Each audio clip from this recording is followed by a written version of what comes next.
Coucou les enfants de Combini. Qu'est-ce que tu veux que je dise? Oui, voilà. Bonjour, je m'appelle Benoît Poulvorde et je m'apprête à répondre aux interventions qui m'ont été proposées sur ma personne, c'est ça? Je m'apprête à réagir aux... Je vais te la refaire. Je m'apprête à réagir aux... Bon, attends, quand est-ce que je vais le dire? Bonjour, je m'appelle Benoît Poulvorde. Oui, ça on le sait. Oui, non, dis donc, laisse-moi parler. Et là, je m'apprête à réagir aux commentaires qui ont été faits sur ma personne. Est-ce qu'on m'a aimé, est-ce qu'on m'aime pas, qu'est-ce que je représente pour qui, pourquoi, comment. Je vais essayer d'être le plus honnête possible. S'il y a des saletés, de toute façon, je vous retrouverai. Ah, si. Et c'est pas à vous, je m'en prendrai, c'est à vos parents. Ou à vos enfants. Alors ça, c'est l'attitude que je donne. Mais ça, dans la vie. Je veux dire, moi, par exemple, je siffle toute la journée. Et je parle tout seul.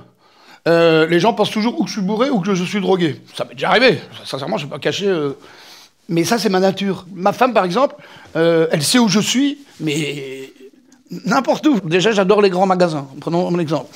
Eh bien, dans un grand magasin, je chante, je siffle, et tout le monde sait où je suis. Donc, si par exemple, je vois un pot de cornichon, parce que ma femme me l'a fait remarquer la dernière fois, et je chante la marque du cornichon. Un pot de cornichon, un pot de cornichon. On se dit, ce type est complètement abruti. C'est gentil. En même temps, ce qui est drôle, c'est que je lui ressemble, mais alors pas du tout. Le meilleur Clo-Clo, c'est à mon avis Jérémy Régnier. Tu vois, il ressemble à Clo-Clo. Et il va y avoir un podium 2. Ah bon? Ah ouais, je peux pas en dire plus, mais oui. Avec qui? Ah bah, avec Couscous. Moi, je peux plus. Je serai là, hein. Mais non, c'est Couscous. Ce qu'on a mélangé, c'est moi. C'est vrai? Le gag, on a trouvé ça... On voulait faire un... Je vais le raconter encore, mais vous pouvez le couper dedans, tu t'en fous, après tu remets...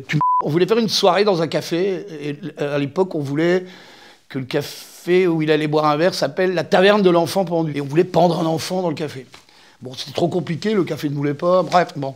Alors on s'est dit, on va faire un cocktail pour quand le film sera fini, qu'on va inventer, mais on ne voulait pas le mettre dans le film, juste un cocktail pour rigoler. Et puis on a eu un enfant pendu, hop, on a tout de suite vu le petit Grégory. Et ben on va faire ça, le petit Grégory!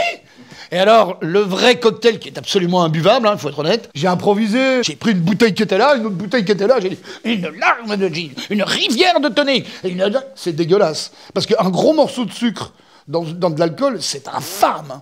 Et j'ai vu des gens qui ont fait des soirées au moment de c'est arrivé.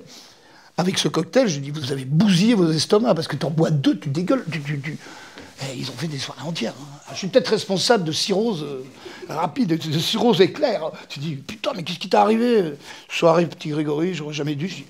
Et je le faisais, même quand je présentais le film, je dis, ne le faites pas chez vous. Et non, il y a des gens qui sont des irréductibles, tant qu'ils n'ont pas essayé, ils le font. Ça, c'est sympa. Ce qui est vrai, j'ai fait pas mal de films chiants. J'ai fait pas mal de films où tu te dis, qu'est-ce que c'est que ce truc? Je comprends pas qu'est-ce qu'il fout là-dedans. Je crois que je suis naturellement constitué pour faire de la comédie. Je n'ai pas de formation, rien du tout. Donc pour moi, je me suis toujours dit, je vais faire de la comédie, parce que j'adore rigoler. Et je l'ai fait, ouais, c'est vrai, je l'ai fait. Ça, c'est une chance. Je pense que plein d'acteurs peuvent le faire, mais parfois, on ne leur propose pas. Moi, j'ai la chance qu'on me le propose.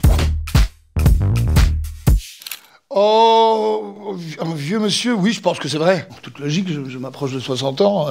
Et surtout, j'ai une tête de vieux. Donc quand j'étais gamin, mes potes m'appelaient tête de vieux quand même. Ouais. Donc il me tardait d'avoir vraiment la gueule que j'avais préparée beaucoup plus tôt à l'avance. J'étais prêt à 20 ans à déjà être vieux. Une fois que mon physique correspond à l'âge que j'ai, je vais pas m'en plaindre. Hein. Mais ça ne me choque absolument pas. Puis j'adore, tu peux même rajouter vieux con. De nombreuses fois, mon épouse me dit, t'es qu'un vieux con. Je dis, en effet. J'occupe la file de gauche sur les autoroutes. Et j'accélère quand il essaie de doubler parce qu'il n'a pas le même moteur que moi. Ça s'appelle un sale con. Il y a vieux con, gros con. Et ça, j'en ai plein des trucs comme ça. Ah, le film de Dany. Oui, je fais assez bien le douanier. Je dois dire que tous les rôles en uniforme de policier, j'adore ça. Et puis là, ce que j'aime énormément jouer dans ce film, c'est un douanier de mauvaise foi. Alors ça, c'est le pied à faire. Il n'y a rien de plus amusant que de jouer un gros con de raciste, quoi.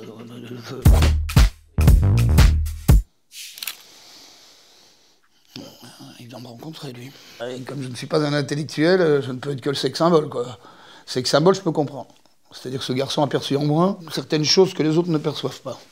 C'est-à-dire que je suis une petite bombe d'amour. une bombe d'amour. Et c'est vrai que je suis assez bien membré, je vous le cache pas. J'ai un truc de compète. Non, c'est vrai. J'ai de la viande dans le froc. Donc on peut appeler ça sex symbole. T'as un phénomène de cirque ici. T'as un dragon dans la caverne. Encore le truc qu'on va retenir, on va dire, ah, il est bien, Boulevard, il est bien plat.